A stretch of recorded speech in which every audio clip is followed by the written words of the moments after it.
Irmãos, nosso estudo desta noite está baseado no Salmo de número 23.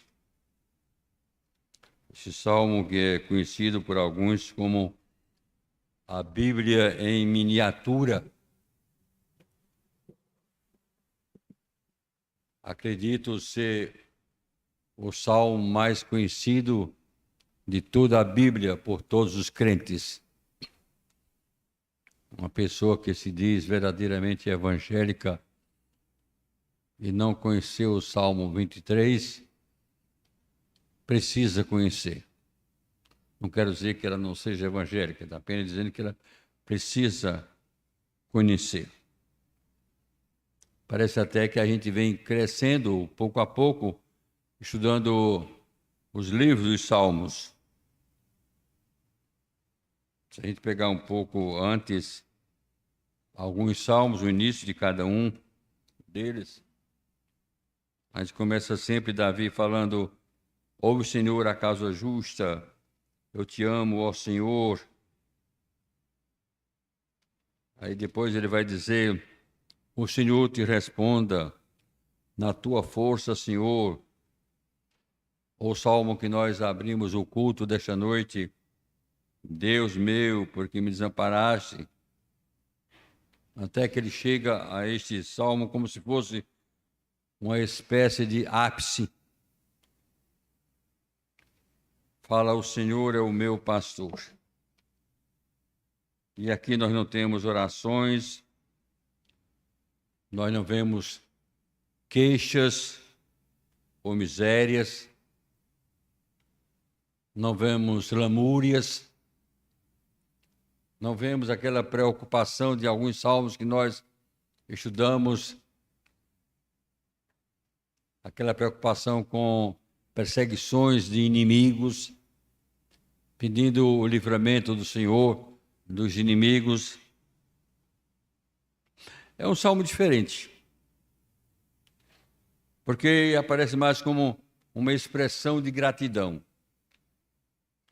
De gratidão. Tem as suas nuances. É um salmo muito gostoso. Eu acho que, geralmente, as pessoas leem e continuam lendo e relendo estes salmos. É como a oração dominical, né? As pessoas pensam que a oração dominical é a oração para o domingo, dominical.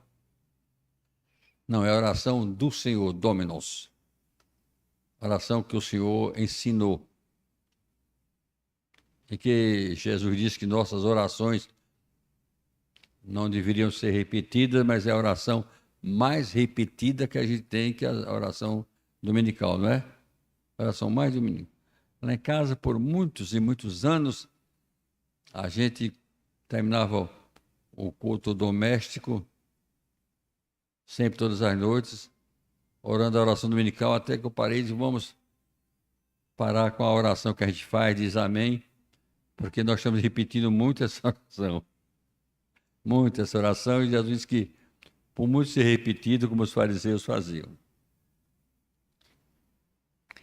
É interessante que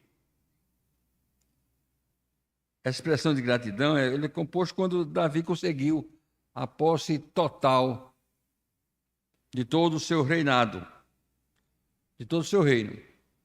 Os irmãos sabem que primeiro foi uma parte, depois chegou a outra, e quando ele tomou posse de todo o reinado, aí ele compôs este salmo segundo alguns. Ou seja, na época que Davi vivia em plena posteridade. Parece ser a melhor fase dele. Lógico, o rei, né? Rei, a Bíblia diz que ele era bonito, jovem, tinha tudo, não lhe faltava nada, gozando de tudo quanto ele queria, gozando de tudo quanto pudesse desejar.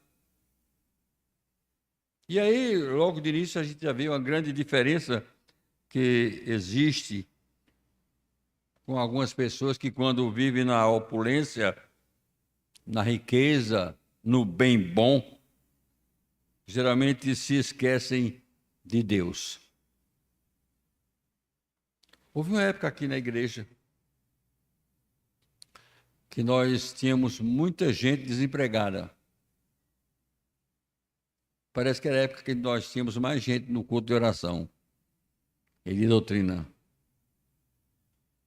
Quando a gente se reunia nos grupos, como hoje, e vinha aqueles pedidos, quase um terço, ou, dependendo do grupo, a metade, das pessoas ali estavam orando por emprego, por trabalho, que as pessoas estavam desempregadas. E nós começamos a orar. Deus começou a abrir portas, as pessoas começaram a arrumar emprego, começaram a deixar a igreja, o culto de oração. Parece aquela história da irmãzinha que foi pedir ao pastor que orasse por ela, que ela estava passando muitos problemas, muitas dificuldades, algumas aflições. E o pastor botou a mão na cabeça dela e disse: "Oh Deus amado, manda mais aflição para a tua serva." Aí ela bateu: "Pastor, não, aflição não, isso está errando, é bênção, manda bênção." "Não, é aflição mesmo." "Não, é bênção, não é aflição. Porque quando a senhora está abençoada, a gente não vem à igreja, não. Então, se Deus manda aflição, a senhora vem." Então, aconteceu esse fenômeno aqui na igreja. Acompanhei de perto isso aí. Muitas pessoas que desempregadas pediam a Deus, a gente orava. E essas pessoas começaram a arrumar empregos, graças a Deus. Deus começou a ouvir as nossas orações. Só falta agora a gente pedir para eles ficarem desempregados, para eles voltarem ao culto, né? A gente não vai fazer isso, não é? É um contrassenso. Mas a gente já vê isso. Não é nada que eu esteja afirmando aqui que não ocorra, que não seja verdade. Há muitas pessoas que fazem orações bonitas, verdadeiras, choram diante de Deus quando estão apanhando, né? Geralmente a gente só chora quando está apanhando, né? Mas quando as coisas estão boas, dificilmente faz como aquela outra senhora mãe que disse: "Por favor, meus irmãos, ore pelo meu filho, ore." Por quê? Porque ele está ganhando muito dinheiro. "Oh, irmão, que maravilha, você está ganhando muito dinheiro, por que orar?" Porque está desprezando a Deus. Precisa orar por ele porque está desprezando a Deus. Aqui nós vemos Davi na opulência, no bem bom. Mas ele reconhece que Deus é o autor de todas as bênçãos do seu reino. Que Deus é o autor de todas as bênçãos da sua casa, da sua família e de sua própria vida. É uma coisa extraordinária como ele começa este salmo, já no início. Deus, ou seja, Javé, é o meu pastor, o Senhor é o meu pastor. Interessante que ele não diz Deus, o Senhor é o nosso, ele chama para si, é o meu pastor, é o meu Senhor, é o dono da minha vida. Salmo diz justamente assim: o Senhor é o meu pastor, nada me faltará. Ele me faz repousar em pastos verdejantes, leva-me para junto das águas de descanso, refrigera minha alma e guia-me pelas veredas da justiça, por amor do seu nome. Ainda que eu ande pelo vale da sombra da morte, não temerei mal nenhum, porque tu estás comigo. O teu bordão e o teu cajado me consolam. Preparas-me uma mesa na presença dos meus adversários. Unge minha cabeça com óleo, o meu cálice transborda. Bondade e misericórdia certamente me seguirão todos os dias da minha vida e habitarei na casa do Senhor para todos sempre. Há muitas histórias bonitas sobre este salmo.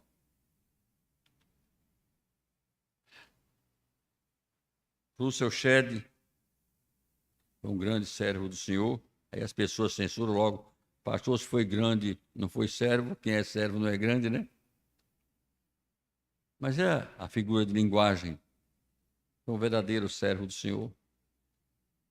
Certo dia ele pregou em uma igreja justamente sobre esse salmo. Aquela maneira exegética que ele tinha, muito versátil na Bíblia, no grego, no hebraico e tal. A igreja estava lotada e quando terminou, na hora dos cumprimentos, uma irmã chegou para o pastor Russell Shedd e disse: pastor, qual é a expressão mais importante deste salmo, o Salmo 23? Ele olhou para a irmã e disse: nada. Como, pastor? Nada. Sim, minha filha, nada. Se o Senhor é meu pastor, nada me faltará. Se o Senhor é o meu pastor, nada. Absolutamente nada vai me faltar. E é assim, justamente, que o salmista começa: Javé, Deus é o meu pastor, o Senhor é o meu pastor. Davi compara Deus com um pastor. Pastor de ovelhas.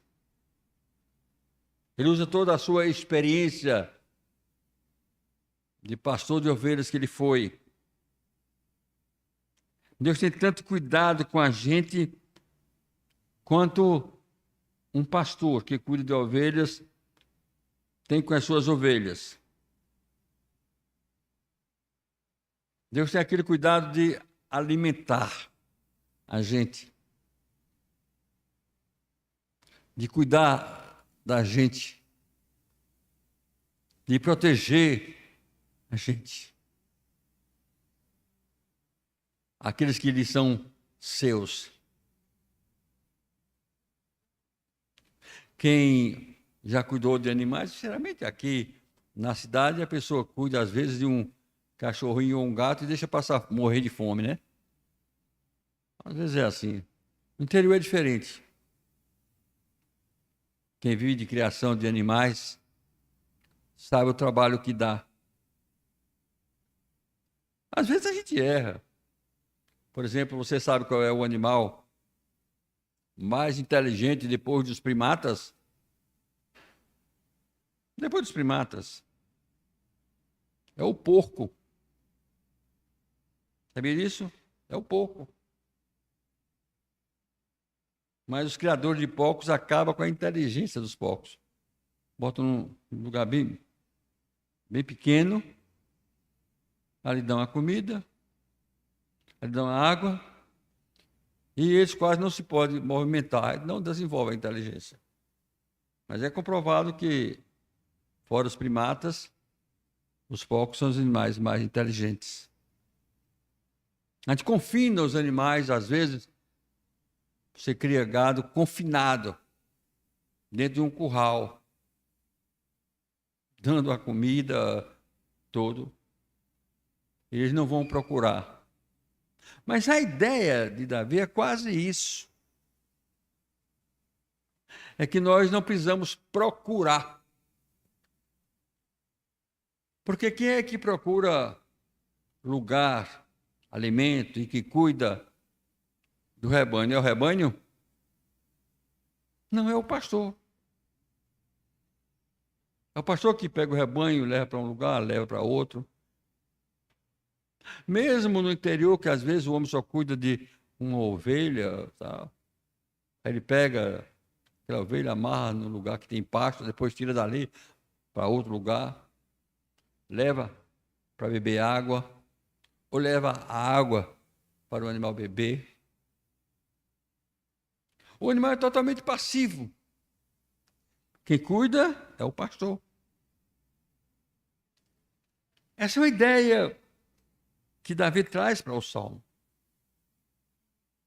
Nós somos ovelhas, nós somos rebanho, nós somos pessoas cuidadas por um pastor, cujo pastor é Deus.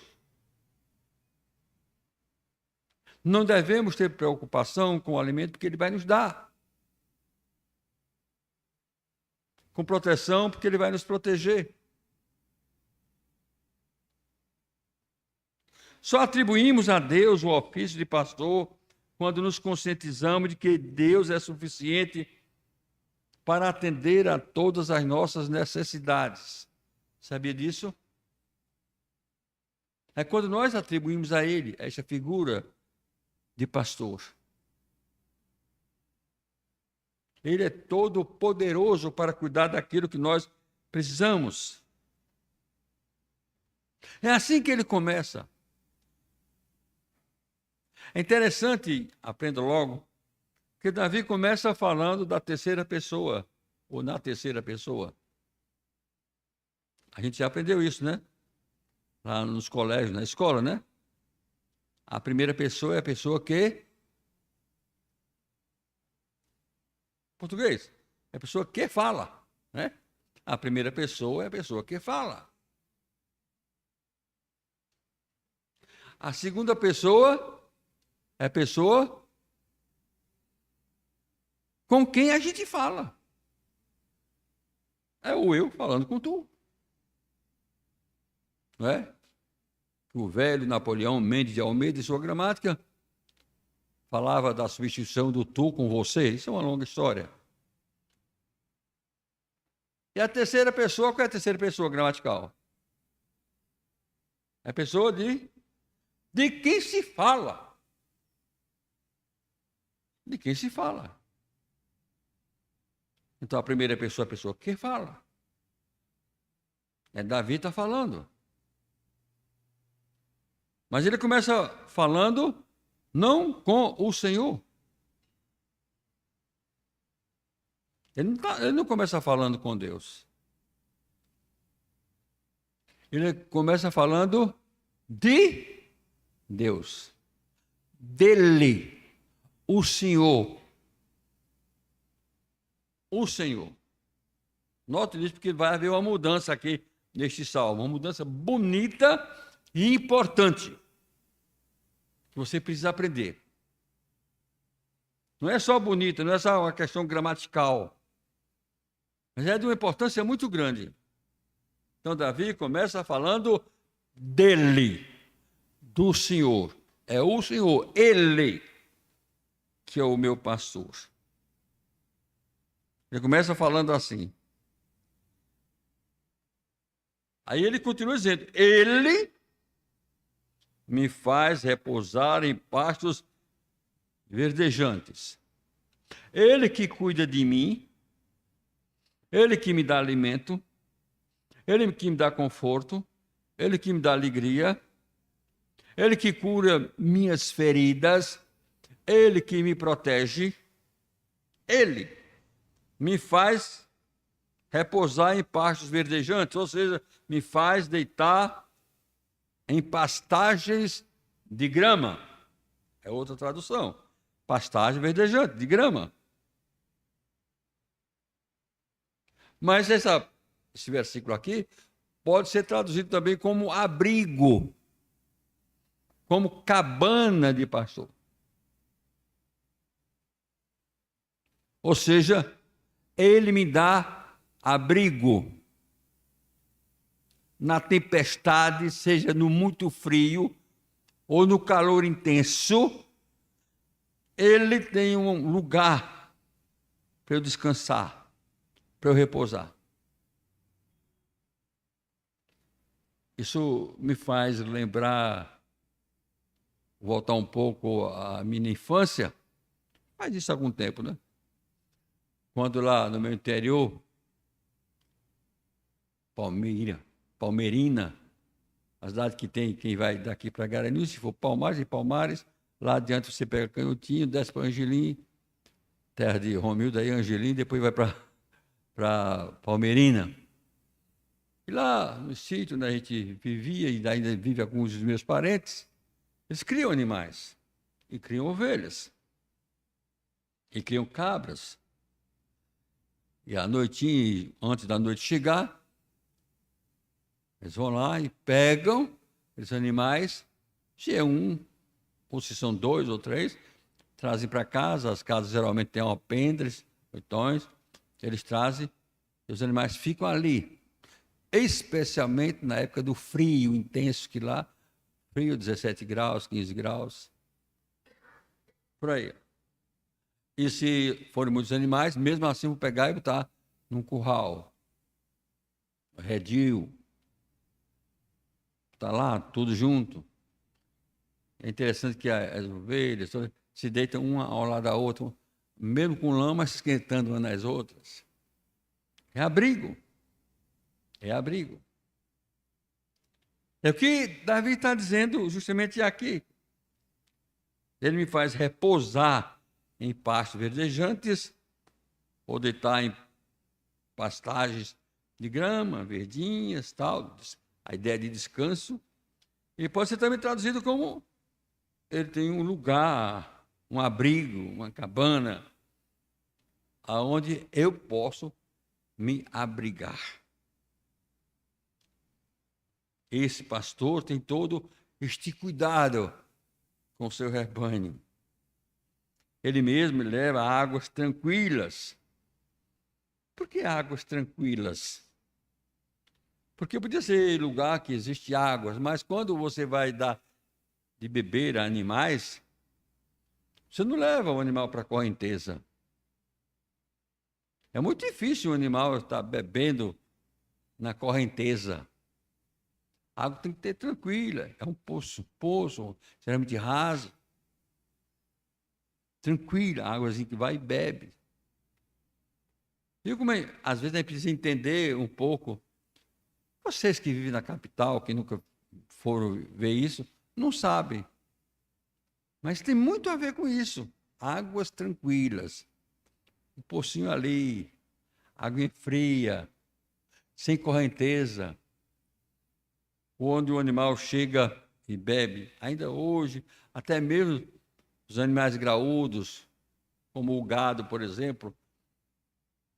Então as pessoas pegam meio-dia, aí o vaqueiro leva os animais, quando no lugar onde os animais têm, naquele cercado não tem água, leva para beber, e leva para onde tem poço, e depois tange os animais de volta. As fortes correntezas se tornam inconvenientes para os animais beberem, as ovelhas beberem, matarem sua sede. A gente vai ter que aplicar tudo isso a gente, viu? Para onde é que Deus está nos conduzindo? O que é que Deus faz com a gente? E aí ele vai dizer, eu não terei falta de nada. Quão ricamente Deus proverá. As ovelhas nada fazem para conseguir alimento, cuidado, sombra, aprisco, proteção. Isso é uma responsabilidade do pastor. Veja como isso é bonito. Isso é responsabilidade de Deus. Apliquemos isso um pouco à nossa vida. Uma criança não tem preocupação nenhuma se vai amanhã ter alimento ou não. Às vezes a preocupação é o que é que nós vamos comer amanhã? O papai ou mamãe, o que é que a gente tem para comer? Não é se nós temos para comer. Por quê? Porque isso não é preocupação delas, isso não é responsabilidade delas. Os pais que às vezes sofrem com essa preocupação, providenciar para as crianças. Aplicando-se isso à nossa vida aqui ao Salmo, o Salmo está dizendo quase justamente isso. A responsabilidade total de providenciar desde a comida, desde o alimento, desde a proteção, desde o pensar os ferimentos, de tudo para o rebanho, não é do rebanho, mas é de quem cuida do rebanho. E este é o pastor. Esse é o pastor.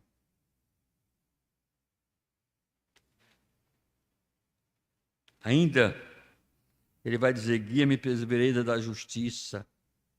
Aliás, antes, ele restaura a minha alma. O pastor nutre suas ovelhas, dá-lhes assistência, cuida de suas feridas, defende-as dos animais ferozes.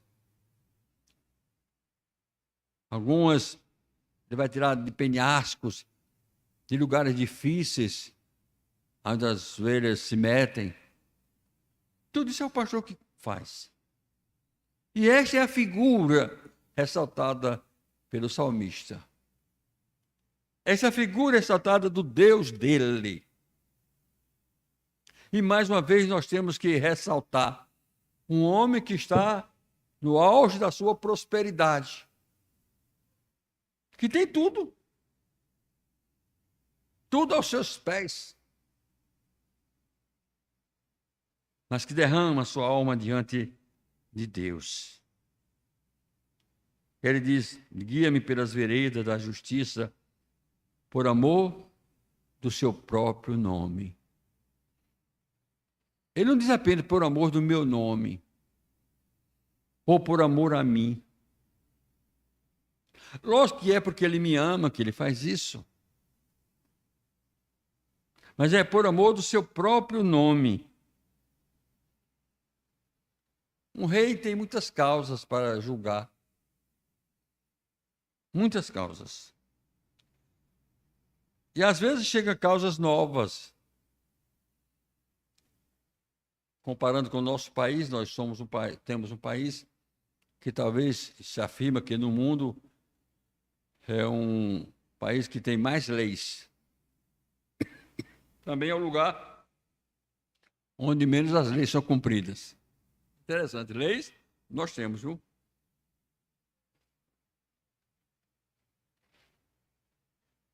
Se elas são cumpridas, não sei. A gente sabe que muitas delas não. Na época não tinha tantas leis assim. E os casos são os mais diversos. Vocês se lembram de alguns casos aí de Salomão? Por isso é chamado da sabedoria salomônica, né? De julgar determinadas coisas que não tem o código, que não tem, como nós dizemos hoje, jurisprudência, que não tem lei. Tem o caso posto. E é justamente isso que Davi está dizendo. Senhor, quando vier às minhas mãos alguns casos de Estado ou de pessoas, para que eu tenha de julgar, havia em Israel, e no reino havia juízes, mas em muitos casos ia para os reis, até mesmo entre os juízes. E eu não tiver essas leis, não tiver essa compilação, então guia-me pelas veredas da justiça. Eu aprendi, eu sou um homem do interior, isto é, até adolescente, vivi no interior, conheço um pouco essas nuances, e sei que vereda não é caminho. Vereda não é caminho. Até mesmo em termos jurídicos, não é. Caminho é o lugar certo, é uma passagem certa. Um caminho você não pode fechar. Não pode, está na lei. Mas uma vereda você pode. No interior chama-se muito picada. Por quê? Tem o caminho, mas às vezes o caminho faz uma curva e torna-se longe. A pessoa vai e abre uma picada, uma vereda, e encurta o caminho por dentro do mato, na terra alheia. Se o proprietário não disser nada, aquela picada continua sendo um atalho. Uma vereda é um atalho no caminho. Mas vem a chuva. E quando a chuva vem, o mato cresce. E quando o mato cresce, fecha-se a vereda. Por que fecha? Porque não era caminho. Porque se acontecer isso no caminho, qualquer pessoa vai lá e limpa. O caminho é para todo mundo. Ou seja, a vereda é um atalho. Veja o que Davi está dizendo. E apenas veredas. Pelos caminhos mais curtos. Mas que não existem normas. Mas para que eu não possa errar. Para que eu, como rei, não possa cometer injustiça. Agora, por que tu deves fazer isso comigo, Senhor? E por mim? Por quê? Porque eu estou te pedindo que tu faças isso comigo. Está aqui a resposta. Por amor do teu próprio nome. Para que o teu nome não seja aviltado. Eu sou teu servo. Tu me colocaste aqui nessa posição.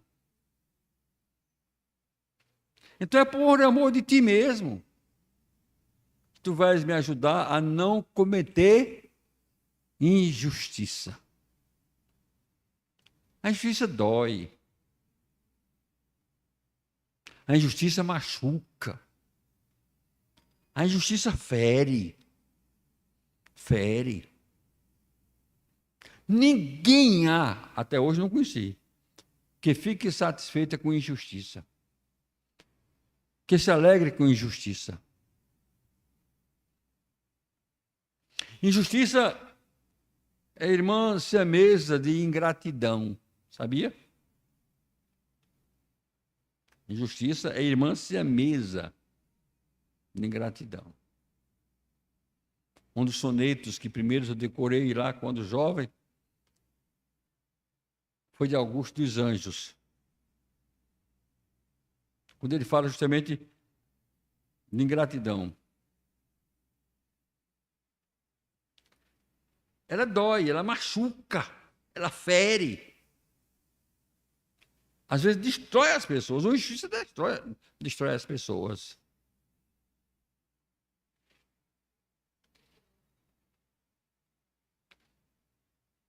Augusto dos Anjos diz: ninguém te assistiu ao enterro da tua última quimera.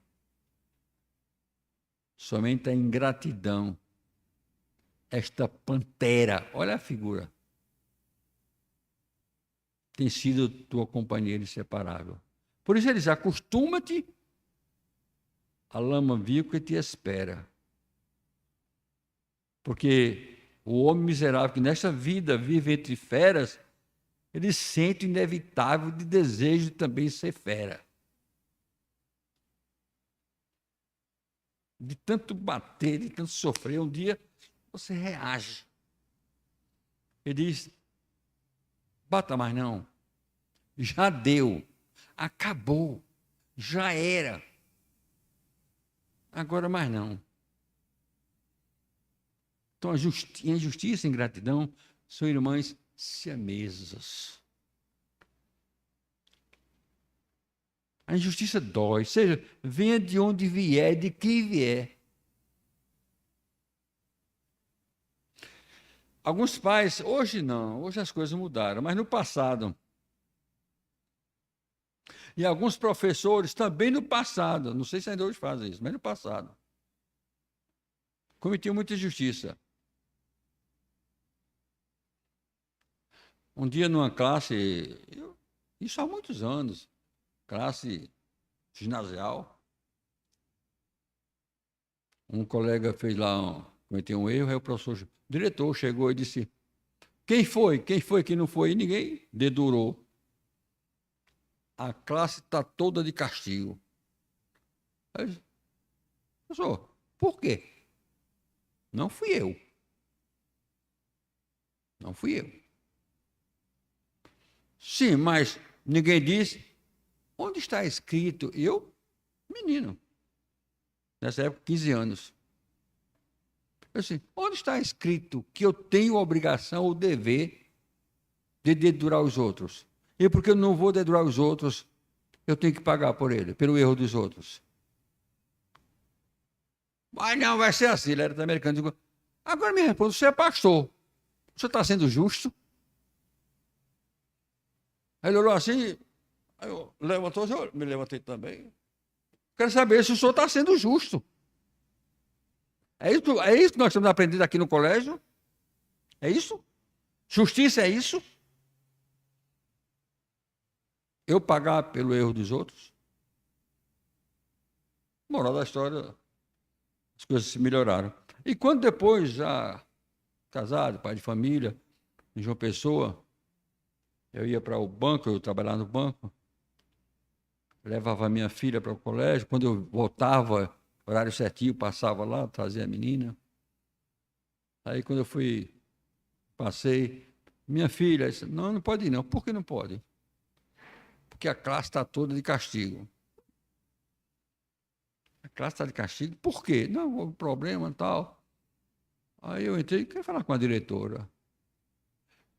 Pois não, senhor Adalto, pastor Adalto. Olha, meu trabalho é esse, eu vou, trago minha filha, agora eu preciso levá-la para casa, eu tenho que almoçar, eu tenho que voltar. Ele disse que minha filha está de castigo, ela cometeu alguma coisa errada, cometeu algum erro. Não foi um problema na sala. Não quero saber se foi ela. Se foi ela. Pois ela não vai ficar, não. Não vai ficar, não. Se ela merecer, a senhora vai dar um castigo a ela. Em outro horário. Eu posso até almoçar e trazê-la. E ela ficar tarde aqui, de castigo. Mas a senhora me punir, porque a senhora me punindo. Não é? Você está punindo minha filha, mas está me punindo. Meu horário, minha família, por uma coisa que ela não cometeu. Agora faça o seguinte: vá buscá-la, porque senão eu vou buscá-la. E não tem professor Betel aqui que empate, não. E aí ela vai sair da escola, tudo mais. Vá buscá-la. Moral da história, todo mundo foi livre. Antigamente, alguns professores faziam assim. Os pais faziam assim. Os dois irmãos brigavam. E o que acontecia? Apanhava todos os dois. Um, já coitado, às vezes a injustiça, até tu, novo assim. Mas às vezes ele era a vítima. Um irmão era a vítima. O outro era que estava causando problema com ele. Aí ele reagiu. As duas apanhavam. Danado. Eu sou a vítima. Reagi, ainda estou apanhando. E os pais ainda ensinavam, se você apanhar lá fora, apanha dentro de casa. Aí, quer dizer, há sete coisas em termos de justiça e de injustiça. Isso criou um problema sério. É uma longa história lá da minha família, do interior, do meu avô, como era a criação, da minha mãe, como era. E mamãe acreditava muito em mim, até porque eu não mentia muito, não, verdade. E um dia ela chegou e já chegou batendo, disse, calma, estou apanhando, por quê? Eu nem sabia da história. Não, não fui eu, não, senhora. Não, por favor. Não, estou dizendo à senhora que não fui eu. Não estou nem sabendo o que está acontecendo. E foi nesse dia que eu fiz minha independência. Eu já grandinho, mas mamãe e papai, era aquela velha história. Mamãe e papai, qualquer coisa tem que aguentar. Mamãe não vai aguentar, não. Acabou. Aí a velha minha mãe partiu com gosto de gás. E eu fui tirador de coco. Peguei no braço de mamãe aqui, peguei no outro aqui. E dizia a mim mesmo, te segura, senão ela te mata. E ela botou para um lado, botou para o outro, chão para onde, e nós dois agarrados, e eu agarrado. Até quando ela viu que não podia mais, aí arriou. Aí eu fui chorar, e só, não fui eu. Até hoje, algumas vezes a senhora bateu em mim. Eu, inocente, de hoje por diante, a senhora não bate mais. Acabou. Nem eu merecendo, a senhora bate mais. Por causa dessa cultura. Pegava os filhos, logo assim, se um vinha da escola, a gente via os 4. Se um fazia uma coisa errada, papai visse, eram os 4. Injustiça. Injustiça. A injustiça é uma coisa, se fosse falar disso, de justiça e injustiça, a coisa é muito mais além. Até mesmo porque o mesmo castigo que você dá para um filho e dá para o outro, tem valor diferente. Sabe disso? Se você disser a um filho, fica aí sentado, só se levante quando eu mandar. Se ele for daquele filho irrequieto, ele vai te matar na unha, porque de 5 minutos ele vai dizer, mamãe, já posso me levantar, papai, já posso me levantar, termina vencendo. Ele não aguenta. E se for outro, a outra fique sentado aí. Ele se senta e ainda dorme ali. Acha é bom. Porque tem valores diferentes psicologicamente. O mesmo castigo tem valor diferente. Vá para o seu quarto, fique lá. Ou se para um vai ser uma beleza, ele lá vai dormir. E o outro fica batendo na porta, já posso sair, já posso sair. Não é? Então, o problema de justiça não tem o mesmo grau de penalidade que tem, mas isso é outro assunto. Vamos voltar aqui. O que Davi está dizendo? Eu não quero cometer injustiça. Não quero. Mas não quero cometer, não é por mim. É por amor ao teu nome. Não permita, Senhor, que eu faça isso. Ainda que eu ande pelo vale da sombra da morte, não temerei mal nenhum. Por quê? Você está aí com o Fernando? Bota aí. Ainda que eu ande pelo vale da sombra da morte, não temerei mal nenhum. Por quê? Hein? Porque tu estás comigo. Aí, está na palavra. Porque tu estás comigo, é por isso que eu não vou temer mal algum. As ovelhas seguem o pastor pelos vales, montes, penhascos. Significa que nós mesmos, seguros por Deus, estamos expostos a perigos. Somos passíveis de todos os tipos de aflições que sobrevêm à humanidade. Se pelo fato de sermos o rebanho desse pastor, não sofrêssemos as agruras da vida que todo mundo sofre, essa igreja não cabia, não tinha igreja que coubesse, que era todo mundo na igreja. Oh, que maravilha, que maravilha. Ninguém vai me roubar, ninguém vai me assaltar, ninguém vai terminar meu celular, ninguém vai dar nada, tudo. Ou seja, se não acontecesse isso com os crentes, todo mundo queria ser crente. Não por amor a Deus, mas para livrar-se dessas coisas. Mas nós estamos sujeitos às mesmas aflições que sobrevêm à humanidade. Só que há uma coisa. Deus é quem está nos livrando. E é isso que ele está dizendo. Ainda que eu sofra, ainda que eu vá pelo vale da sombra da morte, não temerei mal nenhum. O grande apoio vem de Deus. Não temerei mal algum, porque tu estás comigo. A tua vara e o teu cajado me confortam, me animam. Não estou confiando nisso não, mas em ti. Estamos concluindo. Viu? Prepararás uma mesa. Preparas uma mesa, lá está no futuro. Tu prepararás uma mesa, tempo futuro. Um ato contínuo, sempre, sempre, sempre. Os inimigos têm raiva de mim e eu estou engordando. Não é? Falam mal de mim, eu estou na minha. Nenhum mal entra em tua tenda, entra na tua casa. Não dependo deles. Assim como o pastor providencia alimento para as suas ovelhas, Deus vai sempre nos manter. E vai nos manter até na presença dos inimigos. Eles com raiva e eu me alimentando. Não é? Eles com raiva e eu sorrindo, né? Com raiva e eu sorrindo. Porque Deus está cuidando dos seus... O pastor está cuidando do seu rebanho, está cuidando de suas ovelhas. Deus está cuidando de nós. Daí a expressão do pastor Russell Shedd: se Deus é o meu pastor, nada vai me faltar. Nada vai me faltar. Agora, é lógico, quando ele diz nada, são as coisas essenciais da vida. Não são coisas fortuitas, passageiras, tolices, besteira. Não. O salmista vai dizer: fui moço, já hoje sou velho, nunca vi um justo desamparado, nem a sua descendência a mendigar o pão. Ou seja, Deus sempre vai nos dar o pão. Tendo que comer, o que nos vestir, sejamos satisfeitos. Satisfeitos.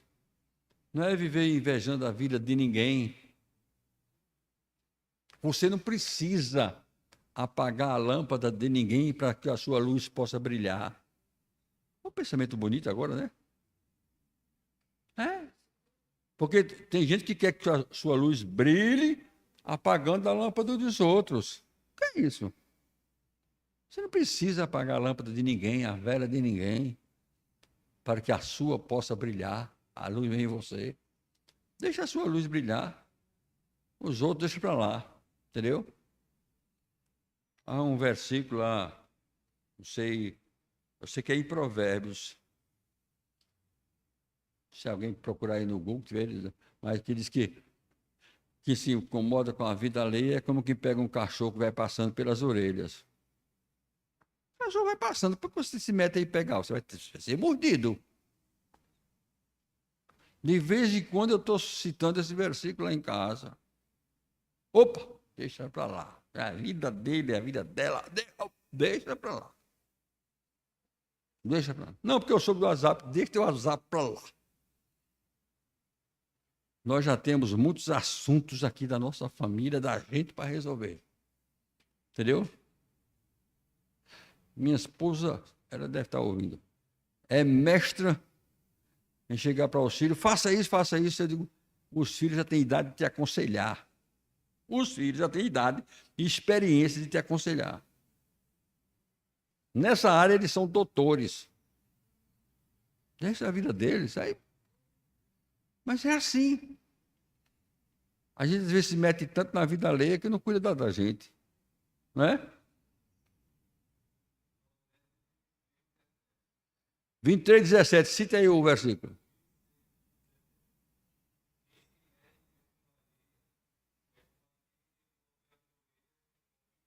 Está vendo? Quem se mete em questão alheia é como aquele que...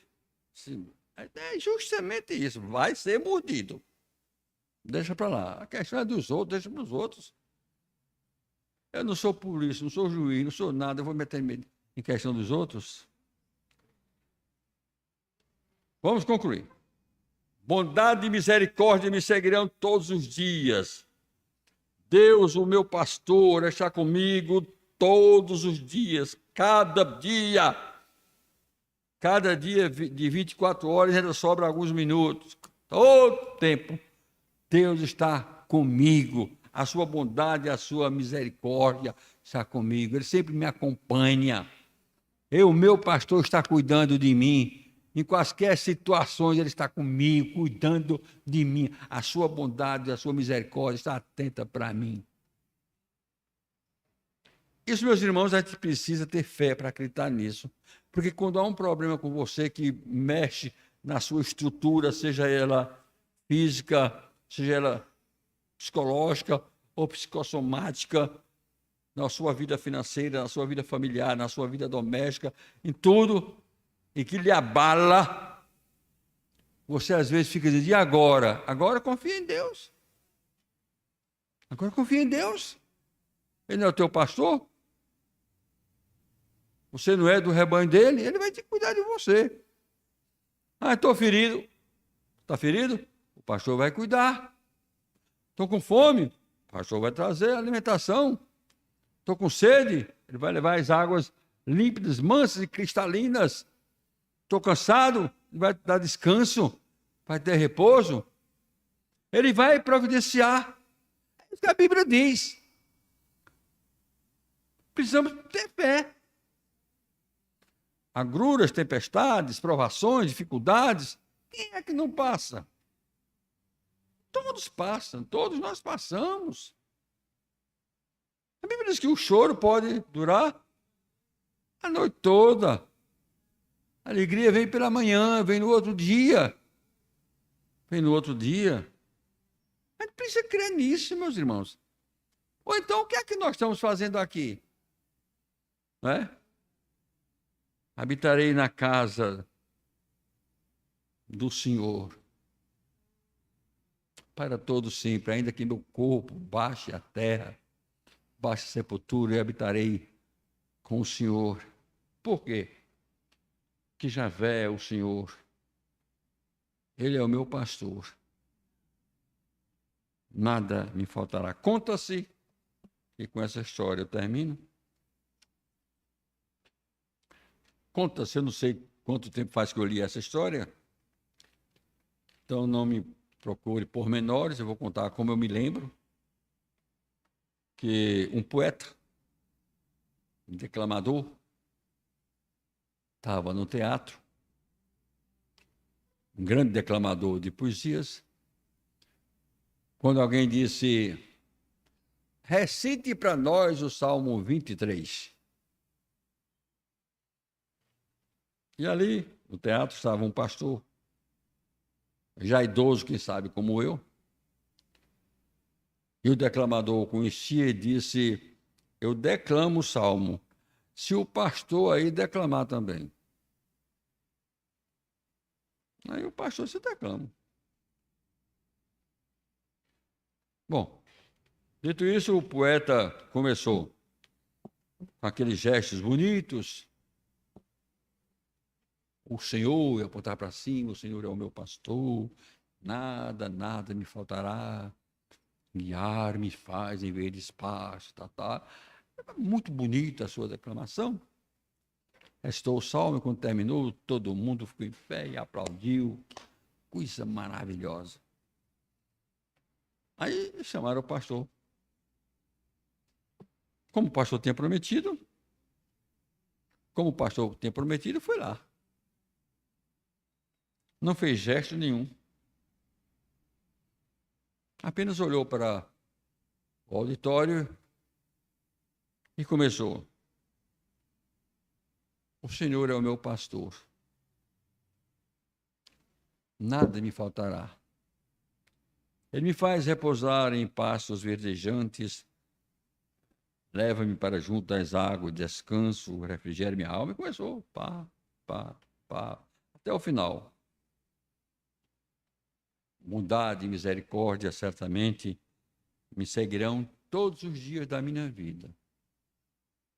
E habitarei na casa do Senhor para todo sempre. Ninguém aplaudiu, ninguém ficou de pé, ninguém bateu palmas, ninguém gritou. Mas aqui e ali, algumas pessoas tinham lágrimas nos olhos. O ambiente havia mudado. Então, o poeta, o declamador, vendo aquela cena, se levantou e foi novamente à frente. E disse, você sabe o que aconteceu aqui? Eu conheço esse salmo. Eu já declamei, já recitei esse salmo muitas vezes, em muitos lugares. Aí olhou assim, olhou para o pastor e disse, mas o pastor conhece o pastor do salmo.